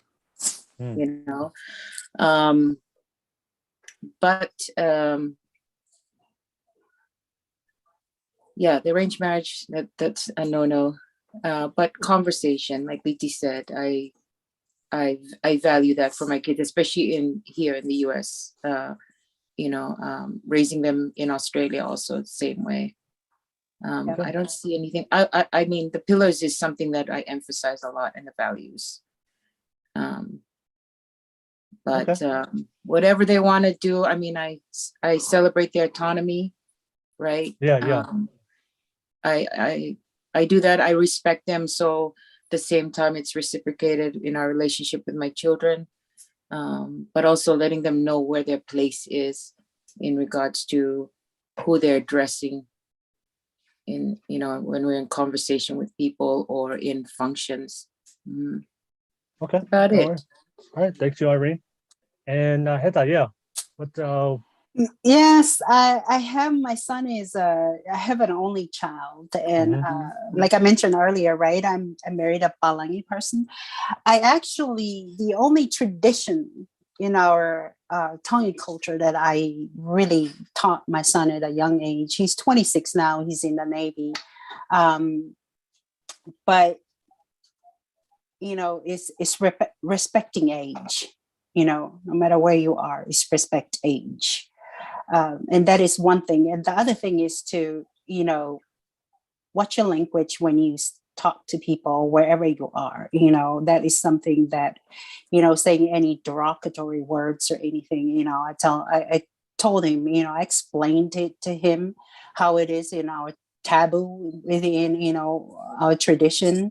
And that is something that I taught him. But as far as raising him, I'll let him, the one thing that I was adamant about was making sure that he had a voice every time he's here at home, let him speak up. And even if I don't agree with his opinions or perspective, his father, I don't know, maybe his father, even though he's Palangi, may have more Tongan than me, because sometimes he'll lock down our son when he was a teenager and was still at home.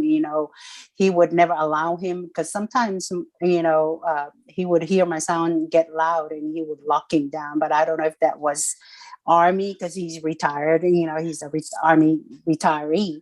But anyhow, our son, I think those kind of things, he adopted those. But like you said, our Tongan tradition of fuakavenga, that is a contention between me and my husband, right? Because he knows every time my sister calls, he's like, who died this time? Or who got married this time? Because she's always asking for money. Every time she calls, she asks for money, and I'm grateful that I am at a place where I can always give, to her, to support whatever function goes on with the family.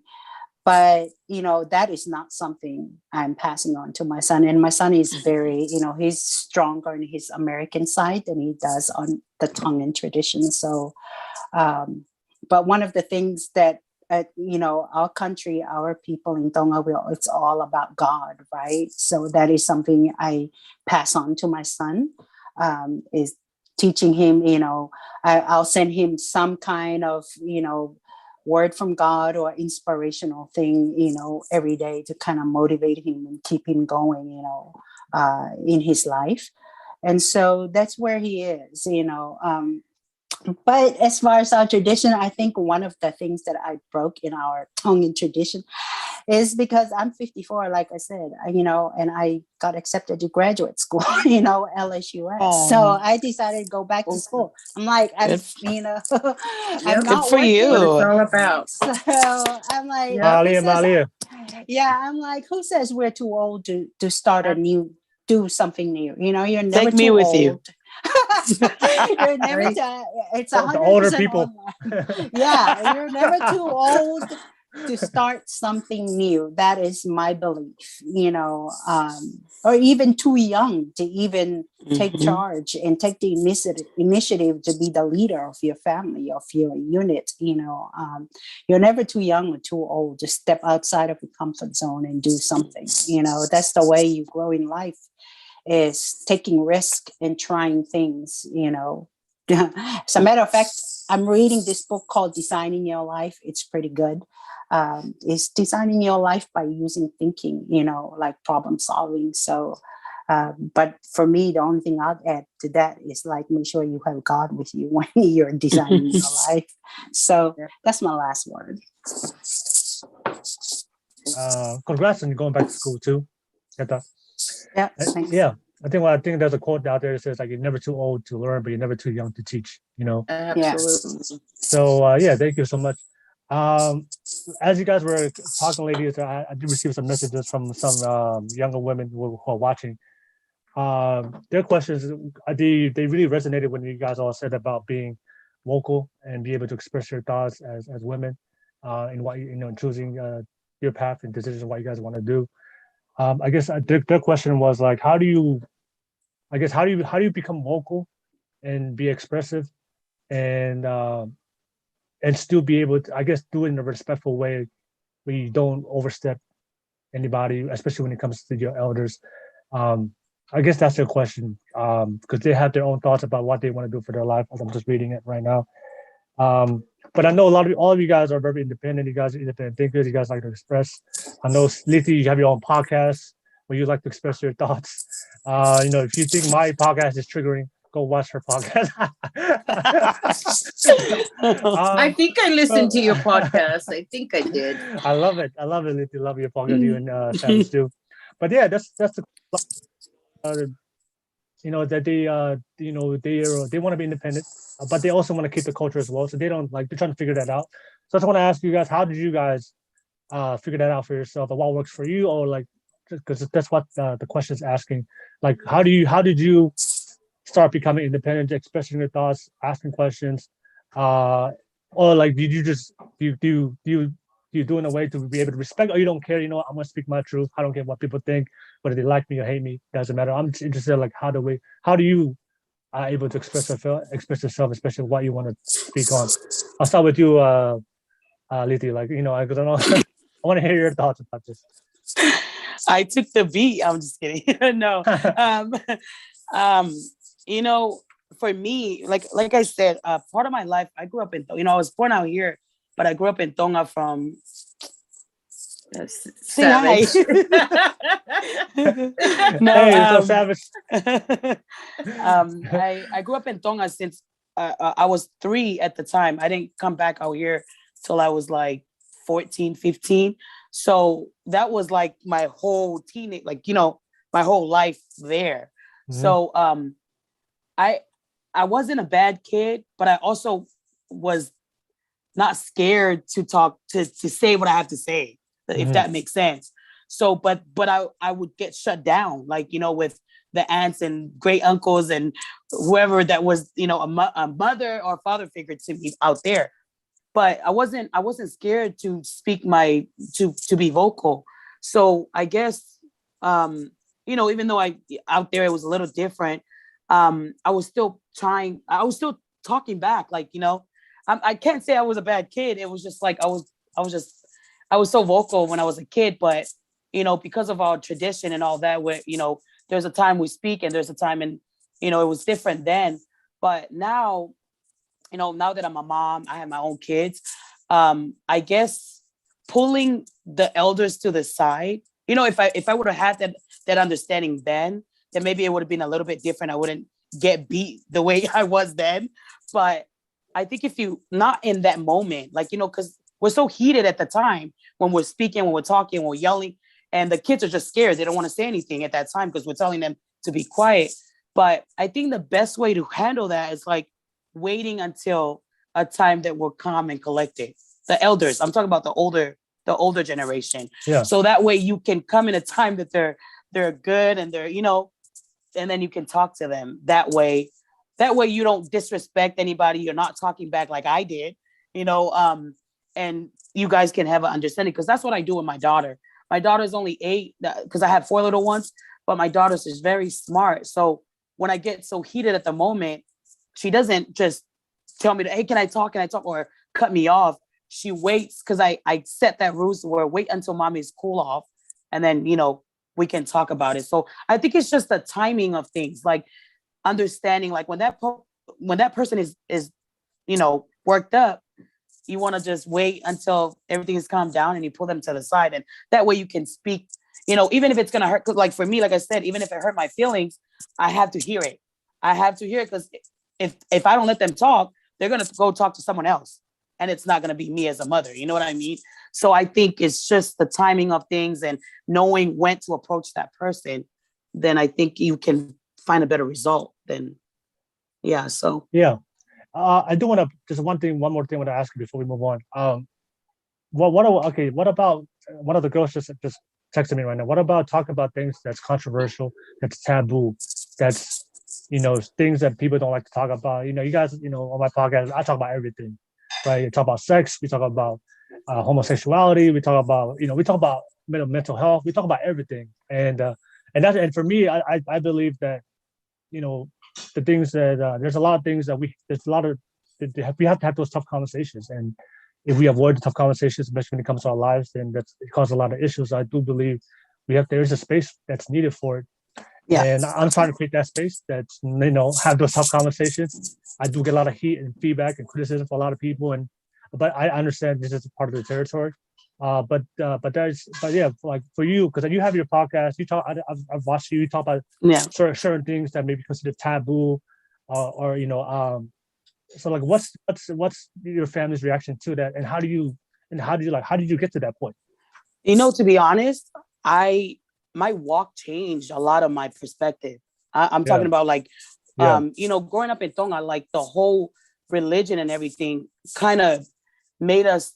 We couldn't really say about those things like sex, talking about those things because of the way how we were carrying ourselves, going to church. We couldn't talk about those things, But like I said, I'm not trying to take the subject off of what we're talking about, but like my walk changed a lot of my perspective. Like we were so law-minded back home in Tonga that I feel like a lot of people, for our people, still don't know that there's grace out there. If you know what I mean by that. We're so stuck with the law that we're worried about. We're so worried about hurting our parents' feelings. You know what I'm saying? It's not a disrespectful thing to talk about, to come and approach your parents like, hey, can I talk to you about that? But back in the days, we couldn't say none of that. We couldn't speak up. We couldn't talk about any of that because it was disrespectful. But that plays into our religion, to how we went to church and all of that. The reason why I was able to start that podcast with my husband, I was able to freely talk like that because I found a freedom in my life, as on my walk, that I didn't care about what people were gonna say about me. I didn't care about what any of the Tongan or any islanders were going to say about me, because that is my own experience and that is my own That was me. It wasn't anybody. Can nobody tell me how to write my book? If you know what I mean by that. Yeah. Yes, I was brought up the Tongan way. Yes, but there is things in our tradition that it's just not. I don't want to say it's not a right thing, but also because of my understanding with my walk now, it brought me to have a better understanding. Meaning, it's not a wrong thing. It's not the right way. It's just, this is my way and this is how I'm going to take it. So I feel like growing up, I was always under the law thinking that I was going to be, like, because we believe God, right?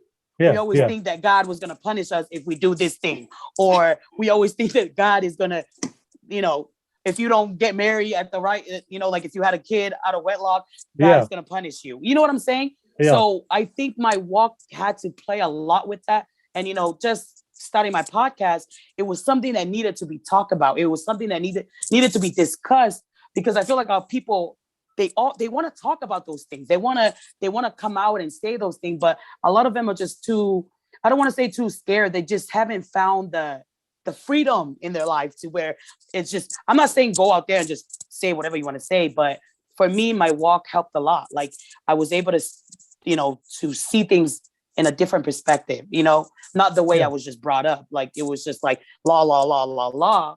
And, I found grace. And I was like, when I found that, I attacked that in a way where I wasn't able to talk as a little kid about those things. If you guys know what I mean by that. So, yeah. No, I totally understand what you're saying, Leith, because I do believe that a lot of our culture is intertwined with religion, and we don't know the difference, right? And that's why a lot of things like, I talk about my podcast and you as well. Those things I see in reality, which I think needs to be addressed and not avoided, pretend like it doesn't exist, like mental health and all these things I talk about, because because of religion or whatever the case is. I think there is a space needed within our culture to talk about anything. With an open mind to be able to figure out solutions, and not repeat these, whatever the problem is. All right. Yeah. And shout out to your podcast as well. I just want to throw it out there for people that watch. Definitely subscribe to your podcast. And Savage. Cecilia, same question. How do you, as you're learning to be an independent thinker, to express your opinion and thoughts, like how do you find a way to express it in a way and still be able to stay within the traditions and respect the culture? Like, how do you do it for yourself? Well, firstly, I need to grab your details, Liti, because I need to listen to your podcast. I think you probably will express some things that are staying inside me as well. But I think my perspective is probably also the same as Liti's. Growing up in Tonga, as a daughter, growing up, when I was still under my parents' wings, there was a lot of, hush, hush, you don't talk back to me. I got a lot of hiding. I'm not sure if I still have any markings or scars, but I know I got a lot of hidings from my mom when she would always say, shut your mouth, or the tele, your mouth is too sharp, and that compressed a lot on me to kind of not speak out whenever I was out in public. And it's a hard topic. And I do feel the teenagers out there and our young youths who feel that they want to speak out, but they don't want to step out of that, being fear palangi or fear not being Tongan. And it takes a lot of learning. It takes a lot of learning just to learn the space that you're in and who you are. If you're a daughter, you got to listen to your parents. And now that I'm a wife,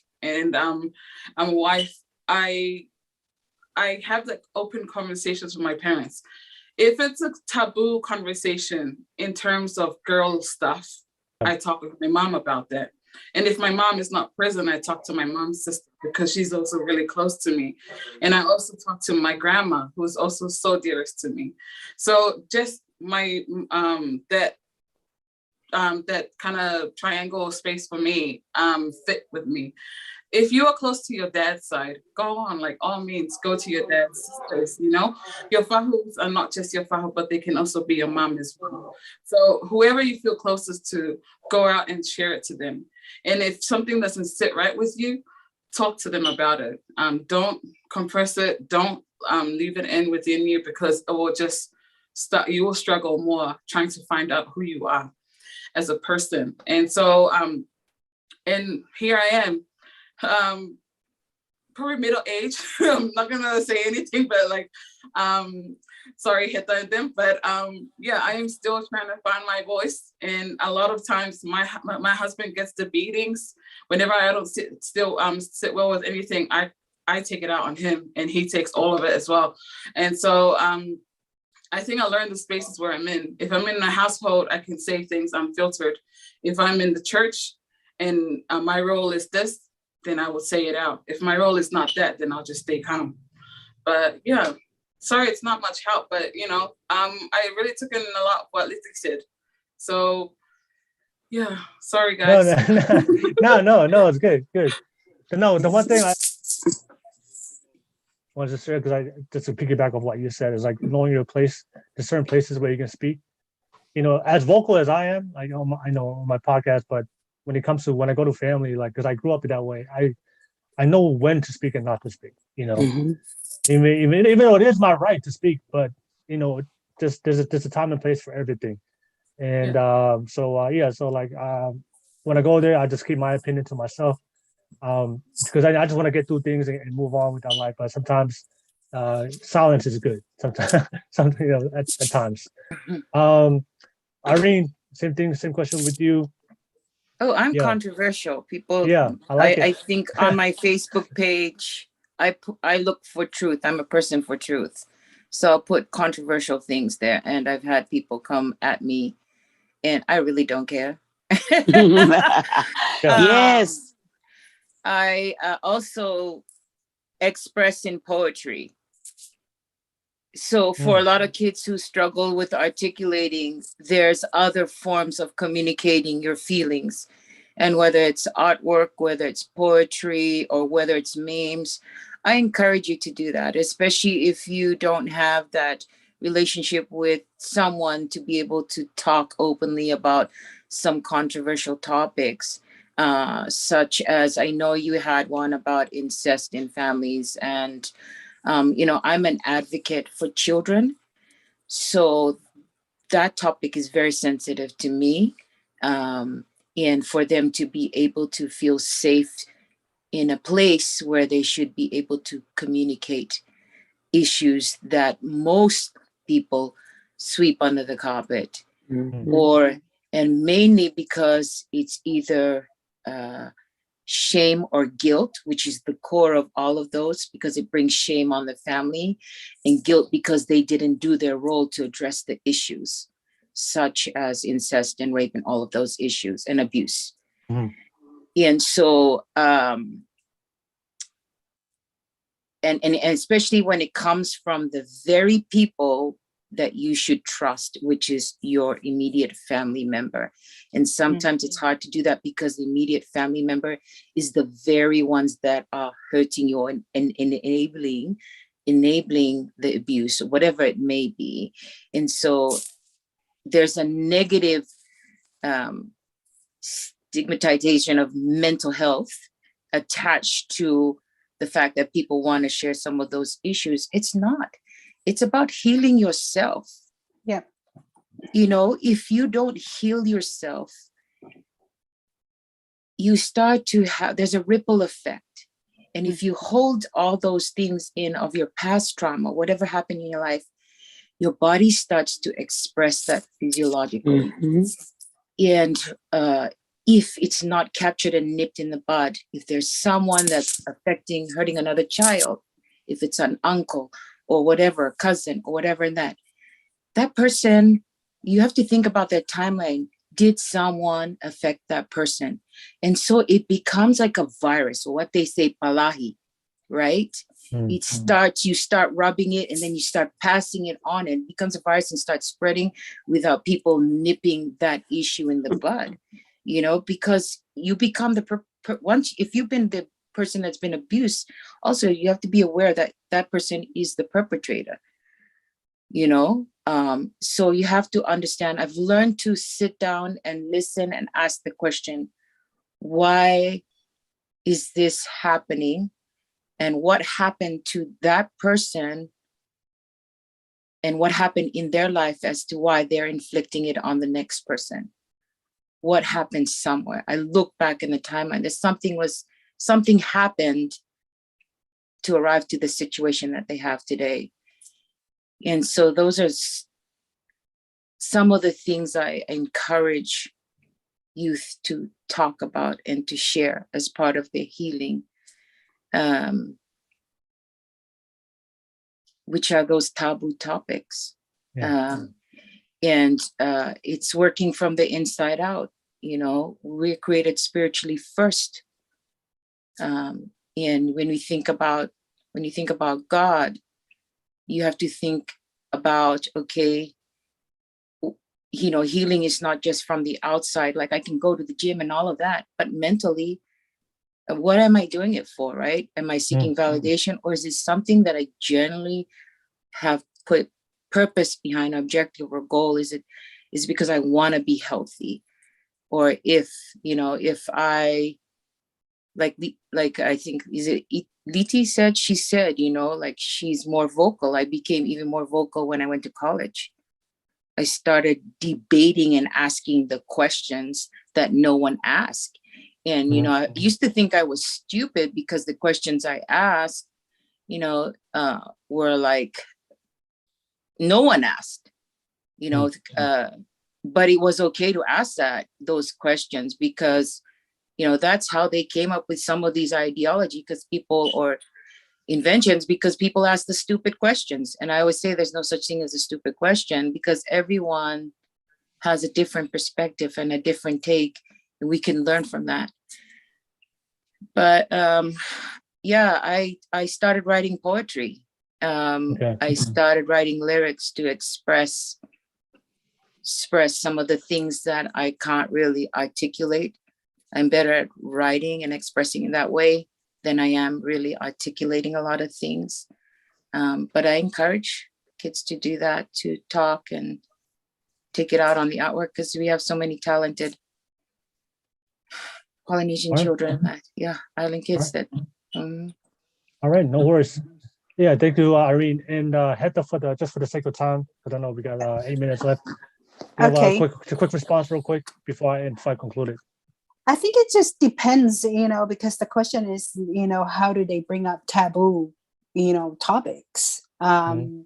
Depends on the relationship, you know, if they have trust between them and their parents, you know, and if they can, you know, if they know they can talk to them and not receive any negative repercussions, you know, they should wait until, you know, they need to approach their parents and say, look, there's something I need to talk to you about. And if their parents are not listening, you know, there's so many here in the United States, there are so many nonprofit organizations that help, just like Irene said, help work with teenagers, work with others, you know, to make sure that their voice is heard.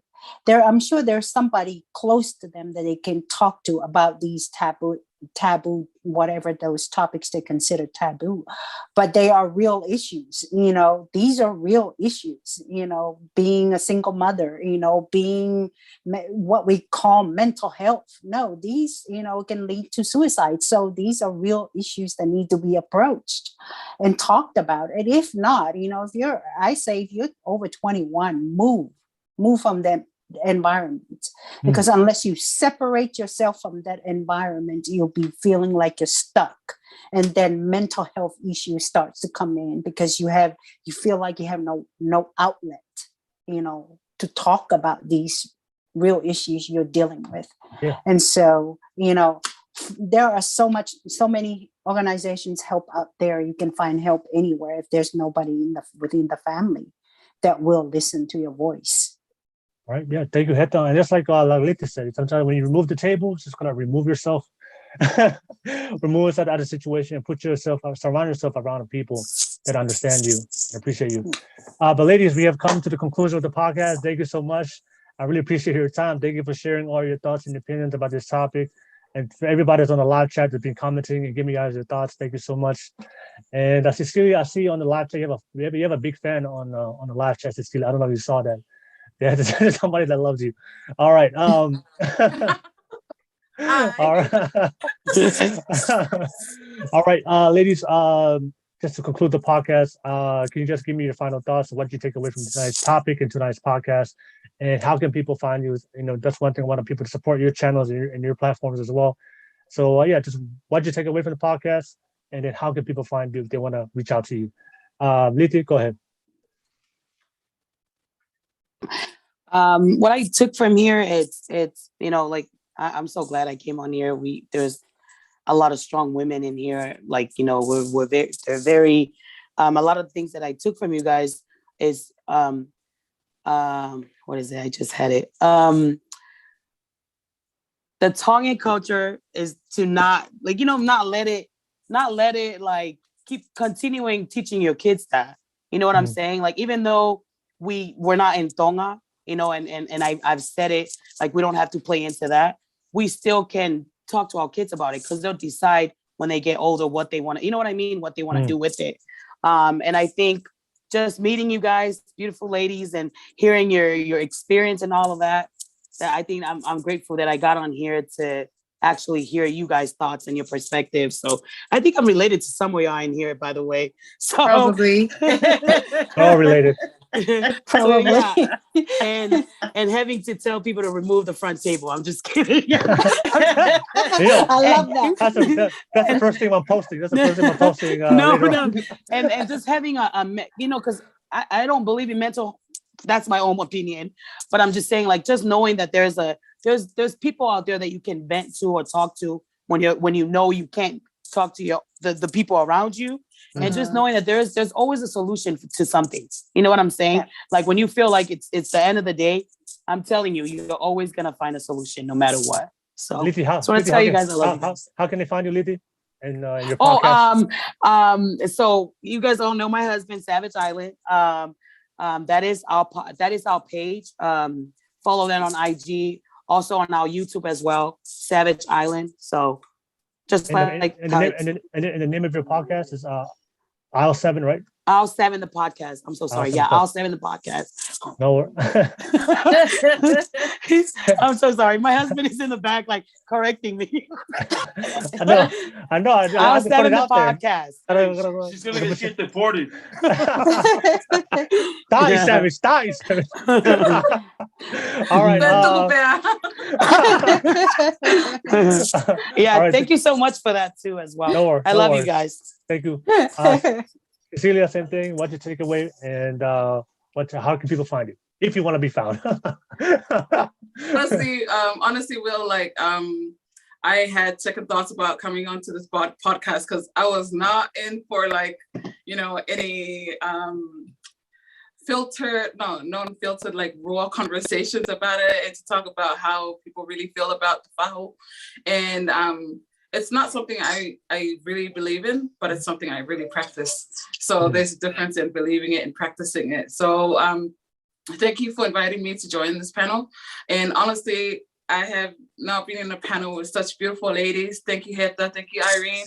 Thank you, Liti, for such a beautiful conversation, and just unraveling that in the Talanoa was beautiful. And I want to take that with me and to continue on with my thesis and stuff. That's what I'm going to talk about. So you guys watch out. I'll probably contact you guys about interviewing you or using your podcast as a reference. Also, you probably won't be able to find me after this. Come on now. Right. Fully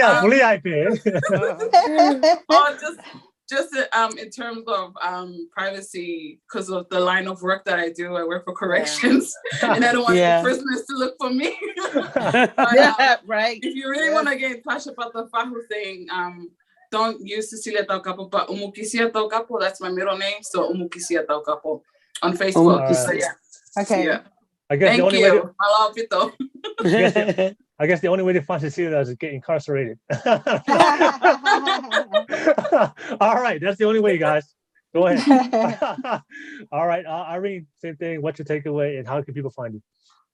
Ooh, okay, what I took away is hold on to my pillars and values. And I am so grateful for the dialogue. And this is what we should be having, conversation and talking and learning and building perspective from everybody's stories. There's judgment is suspended when you start hearing everybody's stories, and then you start to value all their stories, because that's their stories. You cannot take away from that. But I'm grateful to meet you wonderful ladies. I'm so grateful for these conversations that you have, even though they may come across controversial when you post it. You already know. You already know. I know that. I don't know what it is. You pick a certain phrase or whatever it is, and Front you table. start lighting the fire Oh, under front everybody's table. butt. Front table. Right.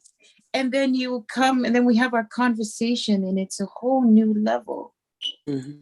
Yeah. So I really value what everyone shared today, and I hope more people would have these conversations and respect each other's stories and perspective. Can they find you, Irene? They can How do find they me. They can find me. I'm under Underground Roads on Instagram. And I'm also on Facebook under Irene Rhodes Vocalist. I'm not on YouTube anymore, just some videos, but that's about it. All right. No worries. Thank you so much. Thank you so much, Irene. And last but not least, Heta, take away, and then how can people find you? I'm so glad to meet all of you beautiful ladies tonight. Liti, I will tell my sister to implement that. Remove the front table. I just love that. Hashtag. Hashtag front table. Yeah. My takeaway, I totally agree with what the lady said. I think it's important that we talk stories with our children and tell them about our traditions and cultures, but raise them up to be independent individuals as well, and value their opinions, and give them a voice. Because I believe it makes them stronger people as they grow up. Also, I'm really grateful for inviting me, Will. I appreciate it. I appreciate you. So you can find me on Facebook, Heta High, or Instagram, same Heta High. I'm out there. But other than that, Cecilia, I just said, you ought to read this book, it's called Strengths-Based Marriage. I'm a leadership coach, speaker, and trainer. So I'm into that kind of like assessment behavior. Really helps with a serious Clifton Strengths also, knowing how each person view the world is really helpful as well. So, but anyway, just wanted to throw that out there. So good luck with everyone, and wish you all the best and success in all your future endeavors. So Godspeed. All right, no worries. Ladies, thank you so much for taking the time. I really appreciate all you guys. And of course, if you guys love and support my content and you love these ladies, please support and follow them in everything they do. Go find them, except Cecilia. Don't look for Cecilia. Avoid her.